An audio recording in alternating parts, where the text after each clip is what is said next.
Ladies and gentlemen, welcome once again to the Packernet Podcast. I am your host and resident fanalist, as always, Ryan Schlipp. Check us out online, packernet.com. Find me on Twitter, pack_data. Well, this just came across my face, and so I want to talk about it. I know it is draft day, and so let me just tell you this so you don't just turn me off right away because we're not doing something that you find interesting. The goal today is to really finalize what the heck are they doing. I want to go back and look at the final mock drafts of the top people, some of the top big boards, and kind of look at those types of things and see what that can tell us. By top, I mean like the people who have been the most accurate over the past several years. Some of the rumors that have come out pointing to, again, to the whole where there's smoke, there's fire thing with surrounding the Green Bay Packers, and doesn't necessarily mean anything, but I'm just saying.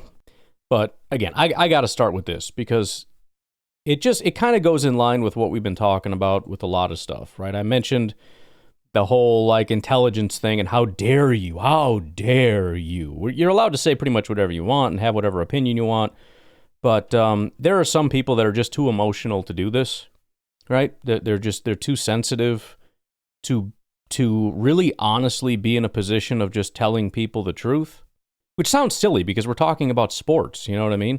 But, sometimes in sports even, there are some things that are negative, and you got to say it. And if you're just too much of a, sensitive, soft person, you're just not capable of dealing with it. And Shedeur Sanders is the example this year. There is across the board, what the NFL is relaying to people. So here's how it's essentially working. The media is going into the NFL and they're talking to people. They have different sources, the coaches, executives, this, that, or the other. And the overwhelming, resounding information that is coming back is that the media has overhyped him. We don't actually like him that much. We don't like him as much as you guys said we should or would or whatever. We don't have first-round grades on him. We don't have all these different things. We don't think he has very good traits. We don't think he has a strong arm. We don't think he's certainly not athletic in any real capacity. We don't think he's very good at really anything. Also, he's unbelievably entitled. We hate his attitude. He's super arrogant. And his dad is obnoxious, and we don't really want to deal with him here. That is just what is being reported back to the media. And the media is going freaking apoplectic because the media is largely filled with very sensitive people. I don't know why. I don't know what it is about sensitive people that go into journalism. I'm not entirely sure. Sometimes they're ex-football players who are very that are very sensitive people that are drawn into the media sphere. I don't know. Maybe once you get in there, they cause you to be sensitive. It's all the comfortable seating or something. I'm not entirely sure what it is. But they cannot handle this. It's just feedback, like any other feedback. But there's something about Shedeur Sanders and the fact that they're going after his character, particularly, that's really upsetting them. This has been happening since day one. Again, the noise from, and the people, we've done the Bob McGinn thing where you listen to scouts. You've heard scouts talk. They are the opposite of the media. They are probably overly mean in their the way that they say things. Instead of saying he's a little overweight, it'd be like he's a fat, sloppy jerk. You know what I mean? But a report came out yesterday over at NFL.com from somebody that is assistant coach or something, talking about Shedeur Sanders. And it was very unflattering, but at the same time, it's kind of just reporting back in maybe slightly stronger language what we've been hearing this entire time, what we've all seen on display. It's not like Shedeur Sanders is some mystical ghost that we've never seen before. You can look at his interviews on television. You can see how he carries himself. You cannot tell me that you look at that and go, I could never imagine him being somewhat, arrogant. Look at his dad and then think, that's your dad every single day of your life. There has never been a more cocky person on planet Earth. That's the dude that raised him. I'm sure there's great things. I'm not calling him a bad dad. I mean, I'm sure there's a lot of benefits to having him as your dad, and confidence is not going to be a problem. And certainly learning how to play football is a benefit, and having all the resources that he's had and coaches that could coach him up and just financial benefits and all that kind of stuff. But perhaps one of the drawbacks is that the kids have picked up on that level of entitlement without actually having achieved what the dad has achieved. And it seems to me that at least, I can't speak for the other son, but at least Shedeur has picked up on a lot of that. And so Kyle Brandt, who I've never been a big fan of, he just does not have good takes on anything. He doesn't really think things through very critically. And maybe if you're a part of like NFL media, it doesn't really matter if you have good takes because nothing they say, they're like weathermen. You don't ever have to be right about anything. So what does it matter if we just arbitrarily decide what's good and what's bad based on just how my feelings are today? But I just want to put a couple things into perspective here. This is not some random, arbitrary, nonsense, just thing that took... Tom Pelissero, NFL Network insider, one of the most prominent media figures, wrote an article about all the quarterbacks and got insights from people, right? And so you can go through and look at things that were said about Cam Ward. One of them compared Cam Ward to Pat Mahomes and said their arm angles and their ability to throw sidearm, different crazy throws off the wrong foot downfield but stay completely accurate, that is eerily the same. That was an AFC coordinator. The thing I see with Cam is he's so smooth back there in shotgun, and then they do all the RPO stuff where he'll slow ride it and slow ride it with the back and keep his feet in cement and just sidearm flick it to a wide receiver on a screen or maybe whatever. He's rambling here, but I no complaints about these people in the article, right? It's a lot of praise, a lot of, oh man, he's really good. The guys on the offense, he's demanding and they play for him. There's some negatives here too, right? Cam Ward is the most talented, but he scares me a lot. He's got a long ways before he's a refined passer, and I see a lot of misses, especially outside the numbers. Nobody seems particularly upset about that, right? But then we get to Shedeur Sanders. And there's a lot of positives in here. Shedeur is really, really talented passer, said an NFC quarterback coach. Not elite arm strength, but I think it's anything that I don't think it's anything that'll hinder you. Now, there's a quote later on that is the main one that I'll get to, but it wasn't the only one. And it's important to bring in context like this that multiple people have said the same thing. Remember, this is Tom Pelissero, and an actual real journalist doing journalistic things with journalistic integrity over at NFL.com, getting quotes from people that are league sources. The character stuff is also something that factors. From what I've seen at East West Shrine and Combine, there's definitely some entitlement and special treatment that he expects. There might be some growth with that. The NFL is still a meritocracy, and you have to come in and earn it. It's a man's league, and he's going to have to do it on his own. That doesn't really get talked about as much, but it's a thing. But wait, there's more.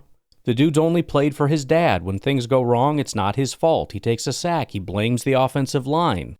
He goes on to say, you can't have your dad saying, I'm going to come put a quarterback coach on blast who said you were arrogant. So he can't be criticized, a veteran NFC executive said. NFC scouting director. This is not just some random person. NFC scouting director. When you hear all the anecdotal stories about the person, it's not that he's a bad kid. He's been so insulated. It's going to be a culture shock when he really learns how a locker room operates. Here's where the quote that everybody got upset about. One long-time NFL assistant coach said his time with Sanders, so this is somebody who has been in the NFL for a long time. That's important because we're going to get to this where that's clearly just not read. Long-time NFL assistant coach. Assistant coach could be somebody like, a quarterback's coach. Somebody who had a meeting with Shedeur Sanders, one of the teams, sat down with him, talked with him, said, quote, the worst formal interview I've ever been in my life. He's so entitled. Goes on to say he takes unnecessary sacks. He never plays on time. He has horrible body language. He blames his teammates. But the biggest thing is he's not that good. Okay, first of all, the worst formal interview I've ever been in my life is, it's the quote, but it's clearly not that crazy considering pretty much everybody that's talked to him says he has a lot of character issues. Saying he's so entitled, that's pretty much what everybody says. He takes unnecessary sacks, that's what everybody says. He doesn't play on time. Everybody says that. Has horrible body language, pretty universal. Blames his teammates, we've already read that. Biggest thing is he's not that good. Kind of what everybody else has said. The point is this is information.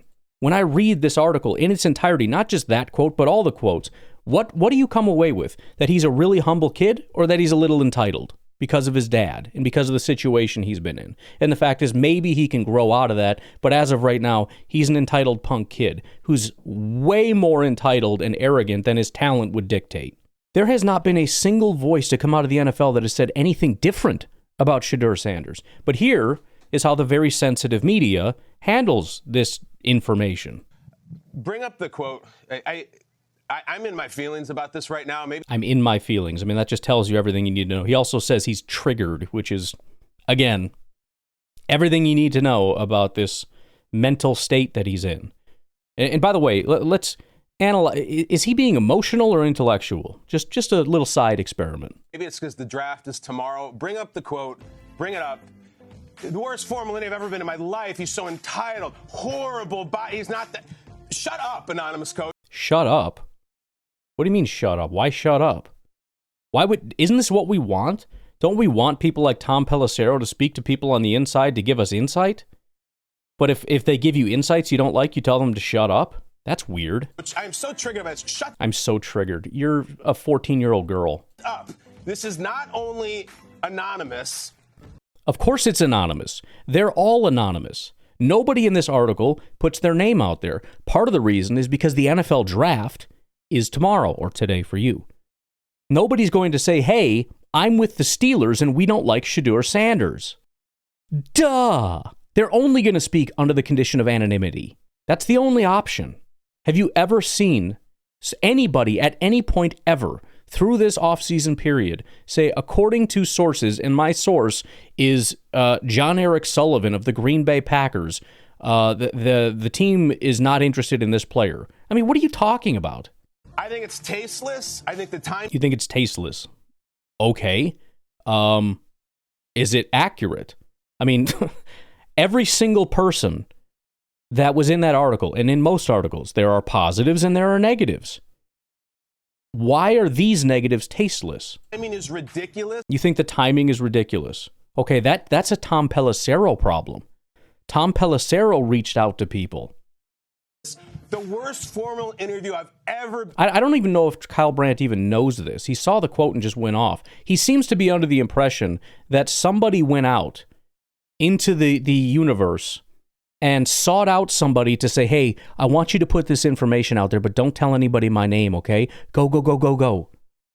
Tom Pelissero sought these people out. Is it really? Is it? Or are you just going for a headline? Okay, stupid. This guy's such an idiot. He is so stupid. First of all, is it really? Why would you assume it's not? That's what he said. If you assume that's a lie, you have to assume everything's a lie. Yeah, it's not impossible. I mean, when somebody breaks the 40 and they say this is the fastest 40, you just say, is it really? Yeah, it is. There's new bests and worsts every year. And it's not surprising that this year was the worst interview that somebody's had. There has to be a worst somewhere. Who do you think was the worst interview, if not Shedeur Sanders? Do you have any front runners? And if there are, they're probably entitled people like Shedeur Sanders, if I had to guess. And then he says, or are you just looking for a headline? You just said it's nameless, you frickin' idiot. What headline is he going to get? Oh, look, my name is in lights now. My name that's not in the article, and he's not going for anything because he didn't seek anybody out. Tom Pelissero went to him and asked him the question. Or maybe, have you not been in that many interviews? I don't know. Did you read the article, Jagoff, where it says he's a long-time NFL assistant? Sounds like he's been in a lot. Your career. This is the worst one. But again, he's just making up, well, maybe, and he does this later, well, maybe what happened is, like, you're new to this, or maybe you're seeking a headline, or maybe he's just answering a simple question of what he thought about Shedeur Sanders, and you're, as you put it, in your feelings about it. Maybe you're the problem here. Ever, or maybe the vibe that you set in the room was critical and... This is so pathetic. This is so maybe the vibe you put up in the room? Maybe you have bad breath, and he was making faces inadvertently because you thought he was rude, but really he was just trying to lean back in his chair to get away, or maybe your fly was open, or maybe you spilled a drink on his laptop and ruined it, and then you called him stupid, and then his dad walked in and said you ruined his laptop, and then you kicked his dad in the nuts, and then maybe he got up and said, please don't do that, sir, I beg of you, and you punched him in the face and spit in his face. And then maybe the police came and you said he started it because he kicked me and you lied. And then maybe Shedeur Sanders got put in handcuffs because you lied about him. Maybe that's what happened. What are you talking about? Shedeur picked up on that. And maybe he was right, because the first second you could, you betrayed the sanctity of that room and went anonymously. And he didn't go anonymously. Read the entire article. There are dozens of anonymous sources who Peter Schrager sought out and asked their honest opinion. And some gave more positive notes and some gave more negative notes. But you're so busy being in your feelings that you don't know what you're talking about. And you're making up random scenarios. And maybe you should just shut your mouth. And started spouting off about this player. He's so entitled. Yes. I see entitlement in a grown professional who is going around anonymously destroying young athletes. Anonymously destroying young athletes. First of all, he is not the only one to do this. In fact, everyone is doing this, including just random people who have watched him on YouTube. Athletes with very personal quotes anonymously. Yes, as they're of course about it's to anonymous. realize They're all their dream anonymous. To become professionals. Do not listen to that quote. Why would I not listen to that quote? I'm excited to find out why. I mean, he's got to lay out the criteria, I'm assuming. I would also like to know why I should listen to him, because he is making himself the authority on this of what I should and should not listen to. And the actual person who sat down with Shedeur Sanders, who's giving me insights, he's telling me that I have to disallow that, right? So like we're in court and somebody says objection and the judge is waiting to hear why. And I can't wait to hear what the reasoning is, because we have a bunch of data that has been admitted into evidence, but this one is inadmissible. And I can't wait to find out why this one in particular should not be listened to. That quote is bullcrap. Oh, it's bullcrap. Okay. Well, that certainly is a good reason. I can't wait to find out how he knows this. It's news. It's worthy. I hate that quote. Oh, it's inadmissible because you hate it. Oh, I shouldn't listen to it because you don't like it. Aw. Did that hurt your feelings and that's why we shouldn't listen to it? We shouldn't. So should an NFL team draft him at 3? Because despite everybody in the room saying he has serious character flaws and the fact that he's going to be a cancer in our locker room, Kyle Brandt says we should ignore that information. We should ignore our lying ears and eyes because Kyle Brandt's feelings got hurt. Listen to Shedeur's teammates who kept picking him up over and over as he got the crap kicked out of him last year. Oh, wow. That's quite a standard there. They picked him up. Okay. Fair enough. Who don't have negative things to say about him, who know him, who have been in... So everybody that meets with him says he's entitled. But we don't have any quotes of his teammates crapping on him. So everybody else needs to shut up. All right, that's fine. And you can make that argument if you want to. But I'm going to go ahead and say that all of this is admissible. And I'm going to just take it all in and go from there. And again, this isn't to say undraftable. It's just a negative. It's like a slow 40. You still draft him, and you hope that he develops, right? He's got some bad tendencies as a passer, and you hope that he develops. He's got some bad character tendencies, and you hope he develops out of that. In fact, that's what almost all the quotes said. If you continue reading them on, they're like, you get him away from his dad, who has insulated him this whole time, and you get him into a locker room where he's not protected and he's not insulated, and you hope that he kind of grows into a man. Fine. That's fine. But this is pathetic nonsense. In rooms with him. Don't listen to this. He says, he's not that good. Well, maybe neither are you, Maybe you're not good. I know you are, but what am I? I mean, this is what Kyle Brandt has come to. I know you are, but what am I? He's not that good. Maybe you're not good. Whoa, got him. I'm gonna start using that from now on. Anytime somebody has something bad to say about like Trey Harris. Ooh, slow 40. What's your 40? Okay. Got him. He doesn't have a slow 40. You do. See that? Now he just ran a fast 40. Because you're slow, that means he's fast, so. Freaking got him, bro. Anonymous coach, and maybe that's why you're an assistant coach and not a head coach, and you have been for a long time. Yeah, no, that's probably why they brought him in the room. Yeah. He's an assistant coach because he's mean. He'd be a head coach today if he didn't just lie about people all the time, you know? It's not about his aptitude and how good of a job he does at certain roles or whatever. It's nothing to do with that. Kyle Brandt is determined that he's actually a super highly qualified head coach that can't quite get a head coaching job because when media members ask him about players, he tells them honestly what he thinks, and then people find out and they're like, ooh, I was going to promote him, but now I can't make him a head. That's probably what makes the most sense, right, Kyle Brandt? That's freaking brilliant. I am so triggered by this. I think so triggered. You're such a little girl. It's nonsense. I love the piece. It's getting us talking. It's part. You love the piece because it's getting us talking. You love the piece. No, you love everything in the piece except that part because it triggered you. Not because it's untrue, by the way. Because again, if that's untrue, you can't take anything in the article that there is no. I would love to hear from. I would love to go back through and look at all the anonymous sources that Kyle Brandt has listened to, and then go back and just remind him that he's not allowed to listen to any of these people based on the standard he set, because they're anonymous sources. They're not reliable. They're just trying to get a headline. The bottom line is, if this is your honest assessment of the situation, I want the honest assessment of the situation. I don't want you or need you to sugarcoat it for me. If this is the worst interview, I need to know. Don't just come out and be like, it wasn't great. I don't want to hear it wasn't great. I want to hear it was the worst ever because I want to understand fully the situation. This is the difference between people who want to understand reality and understand the truth and people who just want to be told nicey nice stories. Kyle Brandt just wants his mommy to tuck him in at night and tell him nicey nice stories. It's freaking pathetic. Part of the Shedeur experience, but that anonymous, that personal, and that critical at this timing is garbage. Oh, okay. Well, that's a really interesting theory there, Kyle Brandt. Thank you so much for illuminating us in this scenario, in this situation.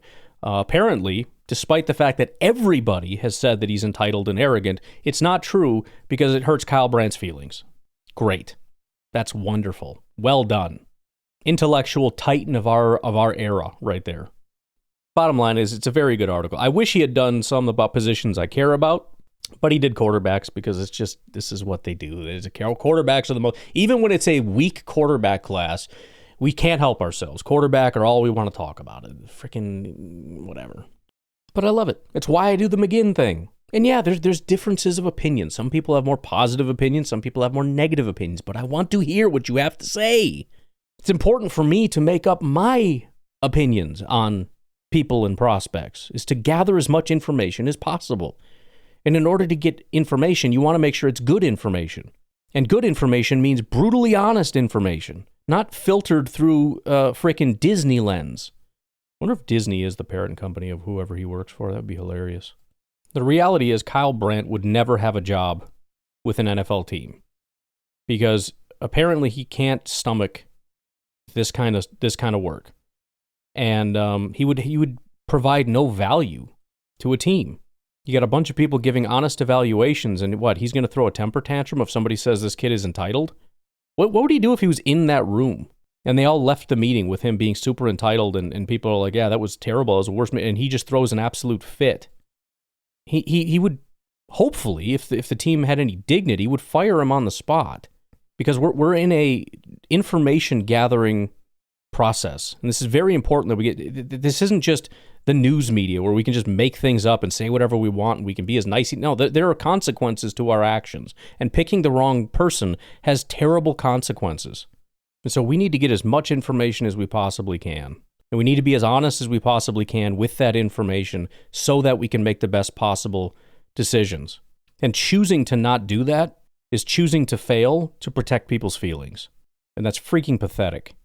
Take a break. We'll be right back. All right. I got my rant out of the way. So, Today, only thing that matters, what are the Packers doing? I wanted to revisit what we've done before, a week or so ago, and find some of the most accurate mock drafters and ask the question, what are they saying? Now, Jason Boris of Times News is all the rage. I've tried to find him, and all I find are articles about he is the undisputed king, blah, blah, blah, blah, blah, blah. Yes, he does have the highest score on the mock draft King of the Hill rankings over 5 years. He always ranks relatively high. I think he catapulted because of last year. He had an incredible, out-of-this-world mock. As far as I can tell, and I will slow roll this as much as I can to wait and see if and when he's planning on releasing this thing. He may do it tomorrow, I don't know. But we will continue on and move to the number 2. And there are two different things. They're last year's most accurate and then over the last 5 years most accurate. Over the last 5 years, number 2 is Brendan Donahue. Now, I think we might have looked at Brendan Donahue's most recent before, but that was the most recent at the time. He did a mock draft yesterday. So this is going to be his, I'm assuming, his final mock draft. April 22nd, Brendan Donahue. Now, he does have this. So like I said, there's a lot of questions about, for me anyways, or probably everybody, are these last minute news dumps actually real or are they disinformation? He largely has disinformation. The draft he has starting off, Cam Ward, Travis Hunter, Abdul Carter, Will Campbell, Mason Graham, Ashton Genty, Armand Membo, Jalen Walker. That's 8, and that's kind of, I don't want to say locked in stone, but if prior to all these big news dumps, that has been pretty locked in stone. There's a question of could the Browns possibly take Abdul Carter, but either way, that just means Travis Hunter goes to the Giants. So it's not that big of a deal, even if it ends up being different. There is talk about could the Giants and Browns trade out? Then there's talk about the Patriots could do something crazy. The Jaguars could do something crazy, which would leave the Raiders in weird territory. And if Memboga, whatever. But that's kind of the 8. But at 9 is where it gets super interesting. And this kind of comes full circle to the Shedeur Sanders thing, because there's a lot of talk about the Saints desperately need a quarterback and everything changed. But also, the other rumor that I had heard is they will not take Shedeur Sanders. Not just at 9, they just won't. He has the Saints at 9 taking Jackson Dart, quarterback out of Ole Miss. I don't think that's super unreasonable. There's a lot of talk about the Saints really like Jackson Dart. The assumption is that the Saints and a bunch of teams are going to fight over him in the second round. However, Jackson Dart on the consensus board is already in the first round. He's moved up into like the 20s, and it's a quarterback. I mean, we saw this last year with like Penix, I think it was. Penix and a bunch of other guys that were not supposed to go that early, and they went super early. Especially this year where there's no quarterbacks. Why would the Saints not swing at a guy like Dart at 9? At 10, the Bears take Tyler Warren, 49ers Kelvin Banks, Cowboys Tetaroa McMillan. That does kind of feel like where he's probably going to go if the Saints don't take him or something, unfortunately. We'll see what happens.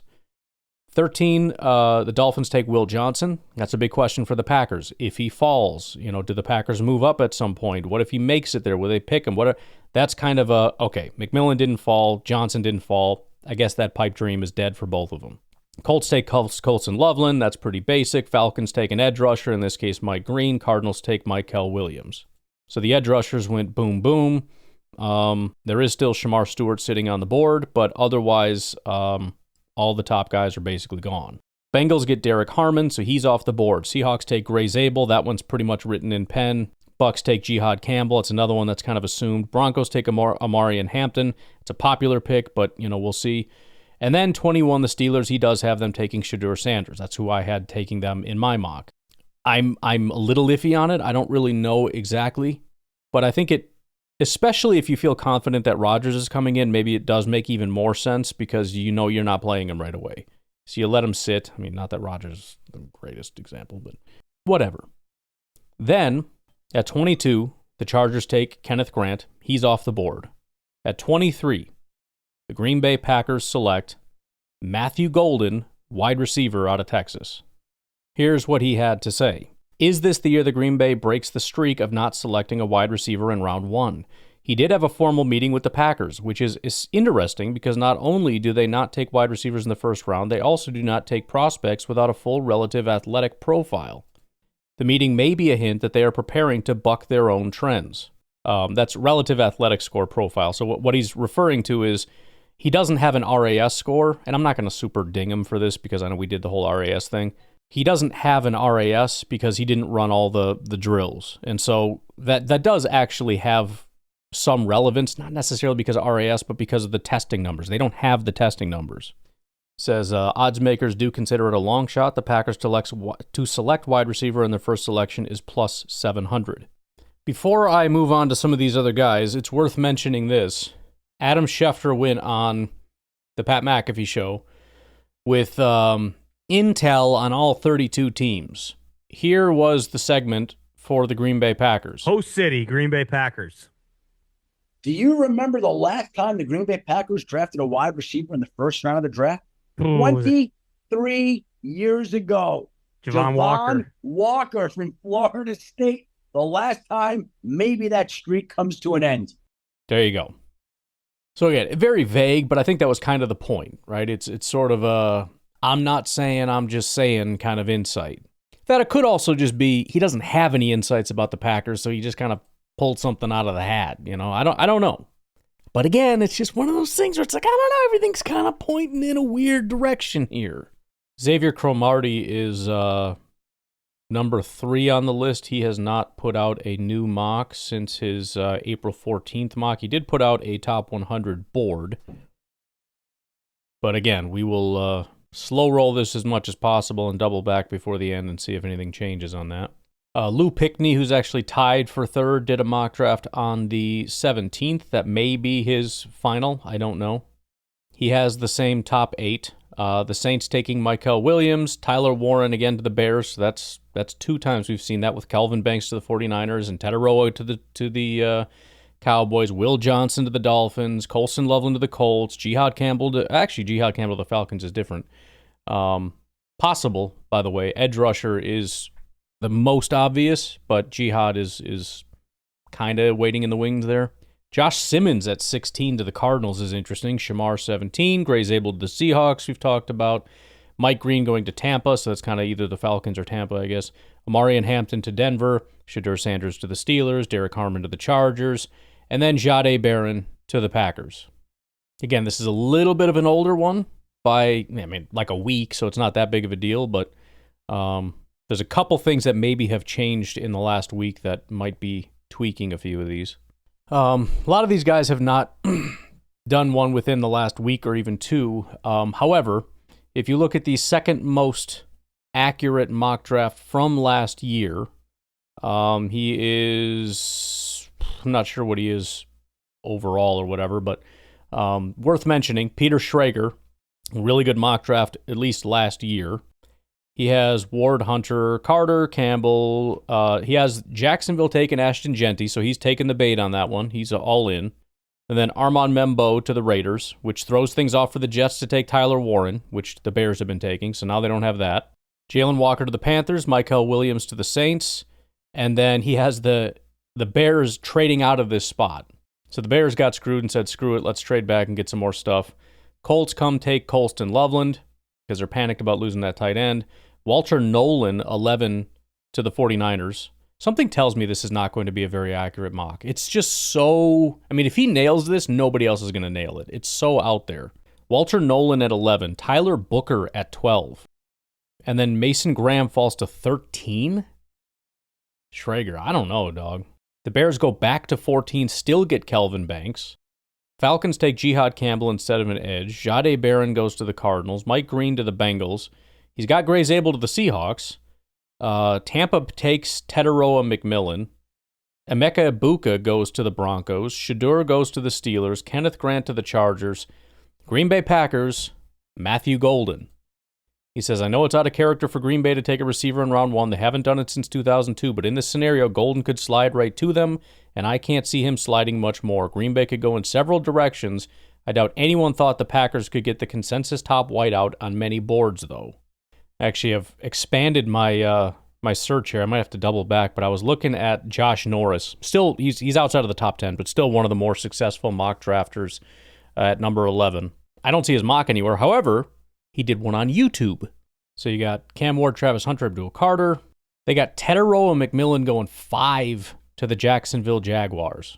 Armand Membo going 6. So again, these guys are getting wild here. Michael Williams goes 8. Genti goes 9 right before the Bears to the Saints.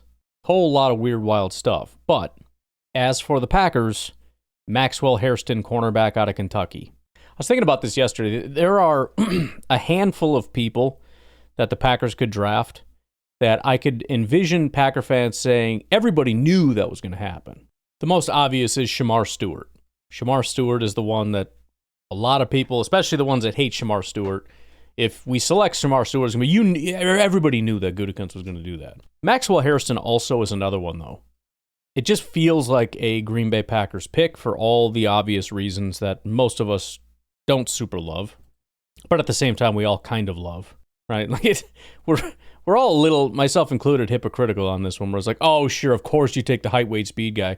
But if you take a guy that's like, athleticism, and it's like, no, but he's really good, and it's like, oh, cool, all right, I guess. I mean, isn't he kind of slow and stuff like that? I think, well, no, I mean, I thought you wanted a good football player. No, I do.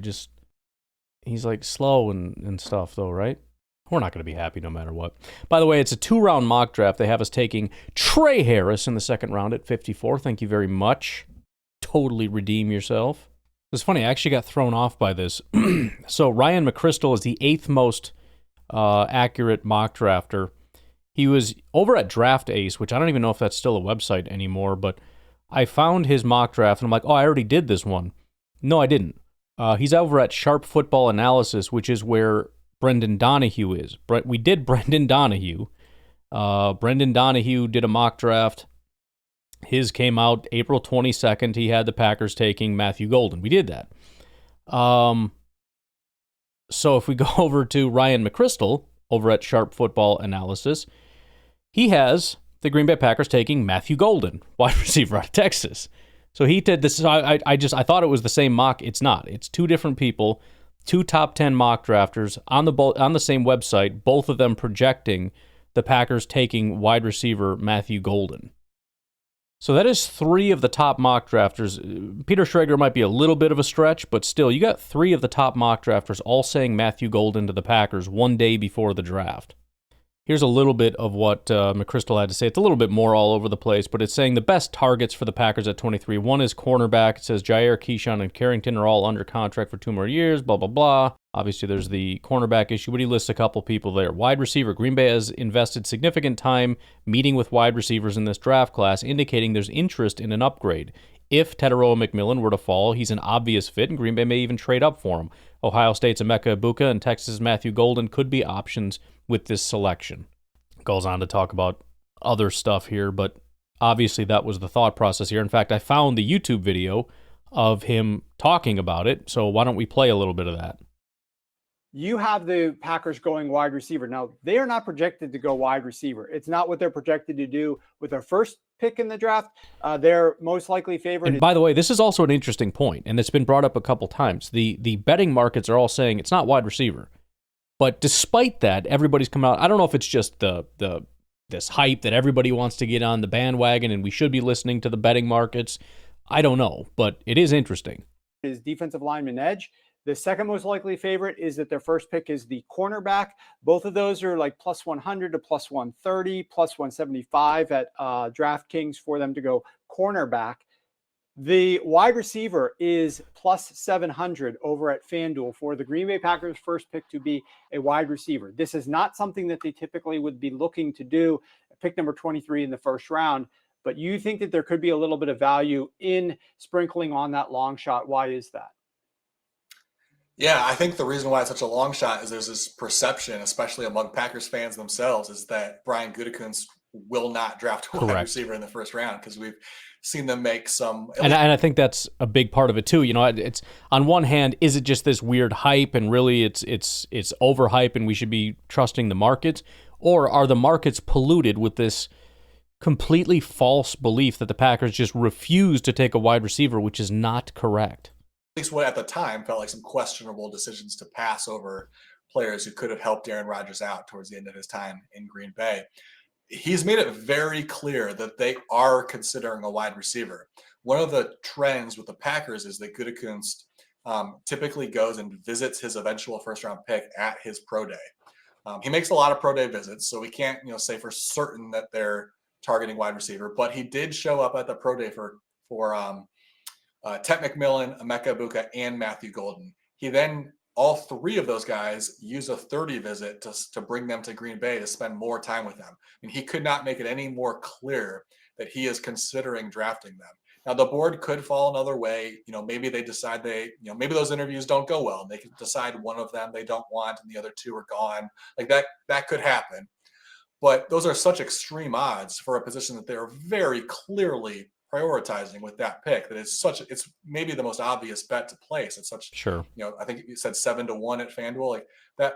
They've made it very clear that they're considering this. I also think one specific scenario to look out for is if Tet McMillan slides a little bit, they're going to consider trading up because not only have they shown a clear interest in him, but he is the prototypical Brian Gutekunst wide receiver. He likes on the outside, he likes big wide receivers. Christian Watson, Equanimeous St. Brown, Marquez Valdez-Scantling. Like there have been some other guys who they've drafted who haven't panned out and played as much, but he's drafting big 6'4", 6'5" wide receivers at a pretty high rate. He loves taking swings on those guys later in the draft. Watson has more or less panned out and has been pretty good for them. A lot of those other guys have never really risen above, role players for them. McMillan just seems like the obvious, like this is your chance. Go out and get that dude who can come in and be the guy you've been hoping these other guys developed into. Obviously, it's going to require the Jaguars passing on him at 5, and he's going to have to slide a little bit. But if a little bit, he's going to have to make it past 5, and then 6, and 9, and 12, and 14. A little bit past 5. He slides, especially if he were to slide past Dallas at 12. I think at that point, Green Bay starts to seriously making some phone calls and trying to move up to get him because it's just the perfect fit at a position of need with the prototypical Packers wide receiver. Yeah. I would, it's one of those things you just kind of put it out of your mind. It's not going to happen. If and when Tetero and McMillan were to make it past 12, which I don't think is going to happen, if that happens, it gets real interesting, partially because we're getting closer to where the Packers could feasibly trade up, but also how many of the remaining teams are actually looking at receiver? I don't think Miami. Indy presumably is taking a tight end. Maybe they'd go McMillan. Falcons are not doing that. I don't think Arizona or Cincinnati or Seattle are. Denver certainly could, but that's where it's like you got to get in front of Denver. Maybe Tampa. I'm not. And who knows?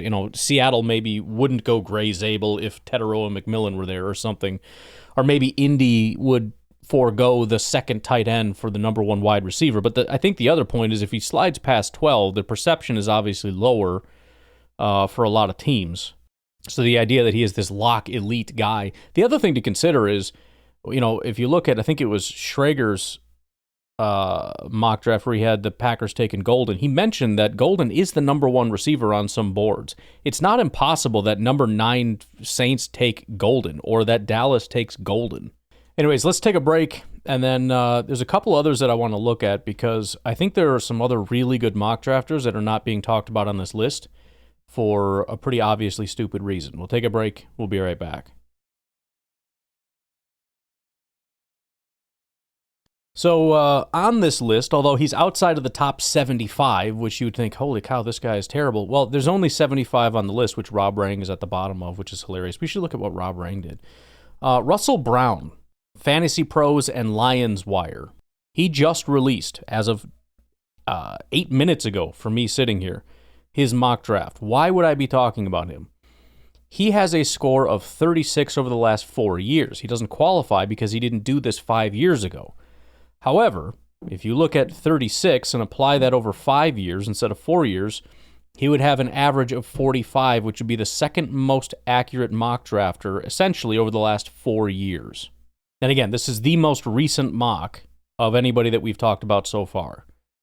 He's got Ward, Hunter, Carter, Campbell, and then he's buying the hype. So the two most, I think, recent have had Ashton Genty going to the Jaguars. Then Jalen Walker to the Raiders, which throws this thing into a complete tailspin. Mason Graham goes 7. Michael Williams to the Panthers. That's kind of the backup option. The Saints take Membo. The Bears continue to take Warren, it's weird how common that is. Even in the really weird ones, the Bears continue to take Tyler Warren. 49ers take Calvin Banks, another one that's becoming very popular. Tetaroa to the Cowboys, again, popular. The Dolphins take Jahdae Barron. Now, that is sort of... Remember, Will Johnson keeps going to the Dolphins, according to a lot of other people. If they prioritize Jahdae Barron, Will Johnson continues to fall past. So at this point, I'm looking at it going, okay, we lost McMillan. There's that second guy that could fall, though, by the name of Will Johnson. We'll see. Colts take Colston Loveland. James Pierce, 15 to Atlanta, is super weird. He says that the Falcons are one of the teams that have done the most work on Pierce. Shamar Stewart goes 16, sigh of relief by many Packer fans. Walter Nolan, unfortunately, goes to the Bengals. Gray Zabel to the Seahawks. Malachi Starks to the Bucks. Interesting. Omarion Hampton to the Broncos, seems to be a staple there. Shedeur to the Steelers, another staple. Matthew Golden to the Chargers is a little bit different. And then, hold on to your butts, Josh Simmons, offensive tackle, Ohio State. This is not super uncommon. We had, was it Brian with a B who called in? Or I can't remember exactly. Talking about Josh Simmons being a real possibility. I talked about there's a Packers writer who keeps putting Josh Simmons to the Packers. He says, during the draft process, I was asked if the Packers would pay offensive tackle Rasheed Walker a contract worth north of $20 million per season. That got me thinking, especially if the Packers have met with Josh Simmons. It's not exactly what the Packers do in the draft, but protecting Jordan Love should be a priority. If it weren't for a knee injury Simmons suffered this season, we'd be talking about him as a top 15 lock in this draft. Remember, I looked into it, and according to a lot of metrics, arguably the best pass blocker in this entire draft. There's a chance he could still go that high, but if he ends up becoming available here, I think the Packers will surprise a few folks with this selection. So I would say, on one hand, it's like this is the shocking pick that everyone's going to be like, you got to be kidding me. But at the same time, I think we've been hearing this enough that it shouldn't be that big of a shock. We should really be preparing ourselves for this pick. There's a lot of other picks that could be shocking. This is kind of getting to the point where it shouldn't be anymore. I know the positional thing is shocking, but we need to start preparing ourselves for Josh Simmons because of all the non-corner edge, whatever. I mean, this is... I mean, I'm seeing Josh Simmons more than Savone Revel at this point. Will Johnson goes one pick later to the Vikings, which is going to break some hearts. Emeka Egbuka, one pick later. Trey Amos, one pick later. Like, all the Packers' favorites guys go right after that. Derek Harmon is still available, goes 30. Mike Green still available, goes 31. So, again, one of the most accurate mock drafters in the last 4 years. The next most accurate here is Scott Smith of 4 for 4. So he's got, again, Genty going at 5. So, again, a lot of these more recent ones, they're going for the crazy stuff, and that throws everything out of whack. Very interestingly, though, exactly what I said.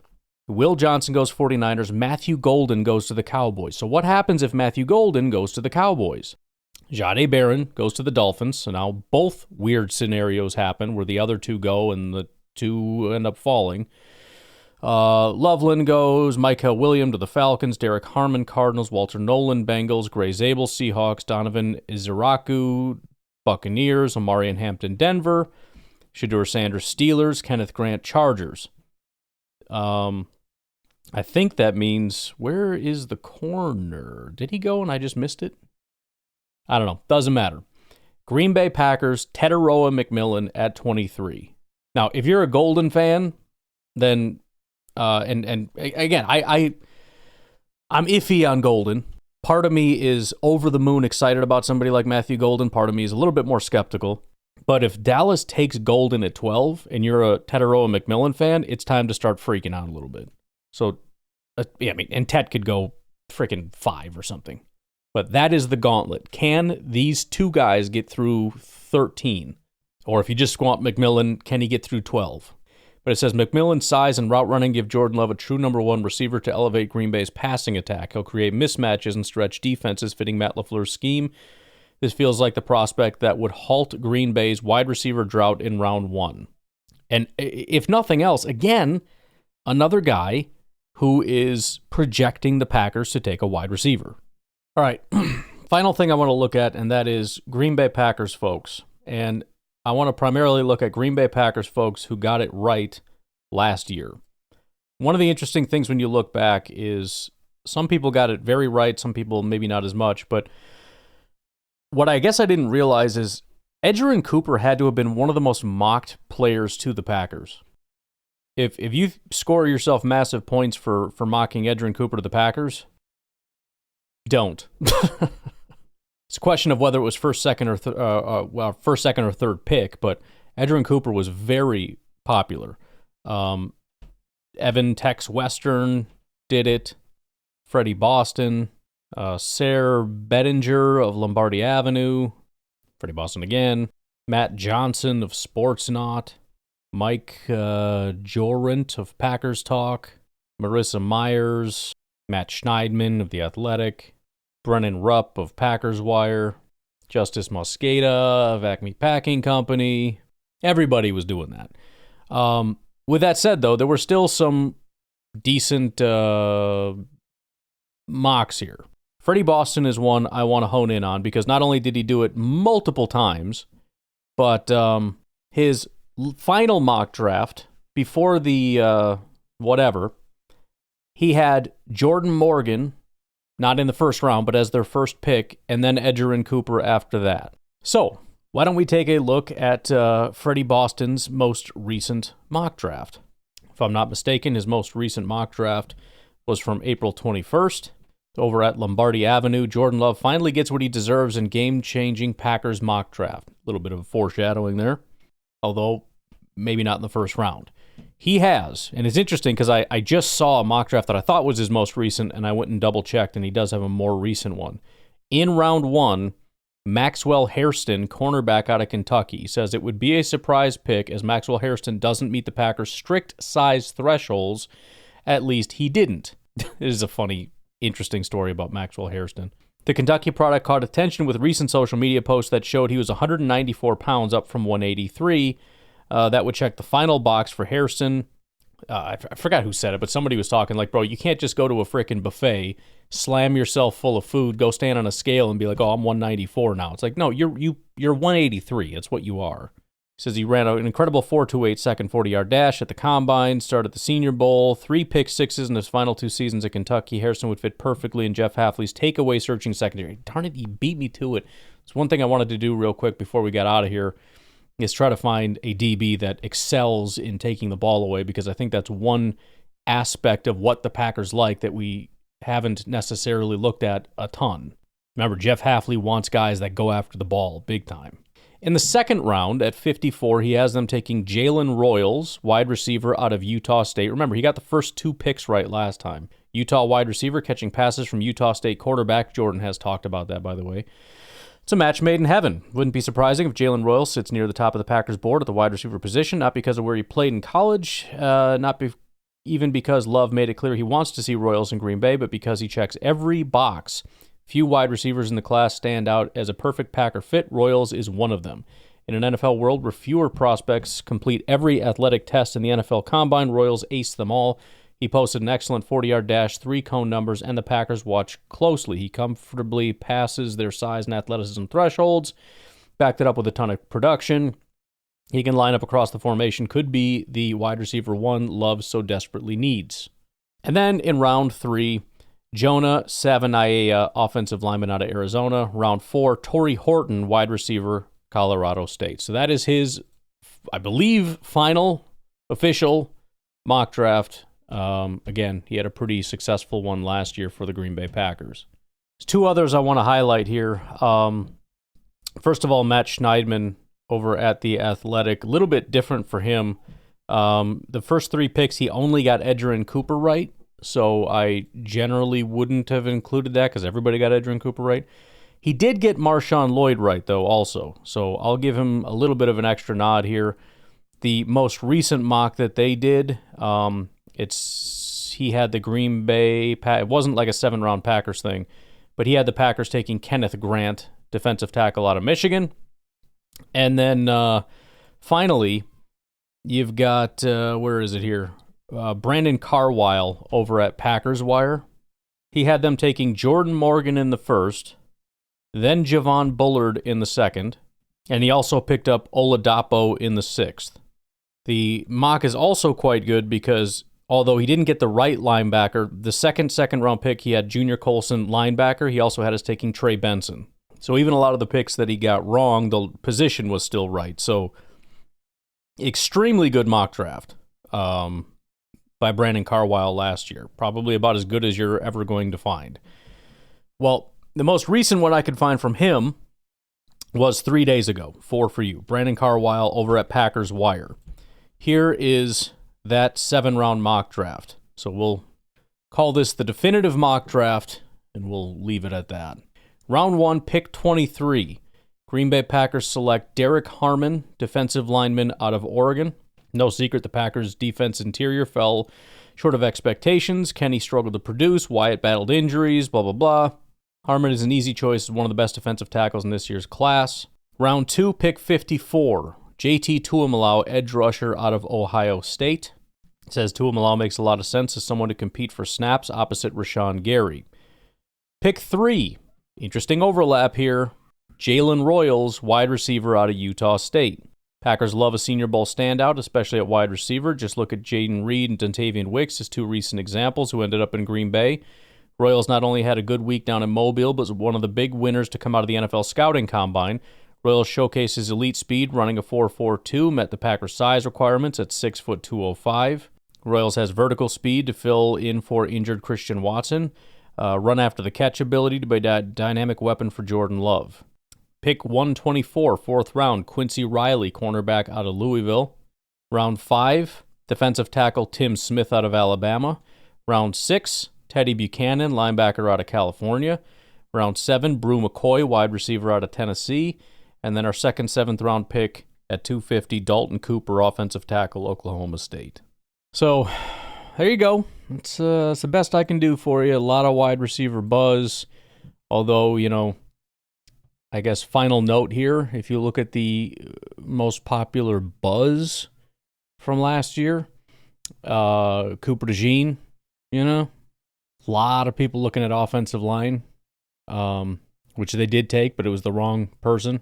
Suamataya, Fatanu. So could be wide receiver, but they're looking at the wrong guy.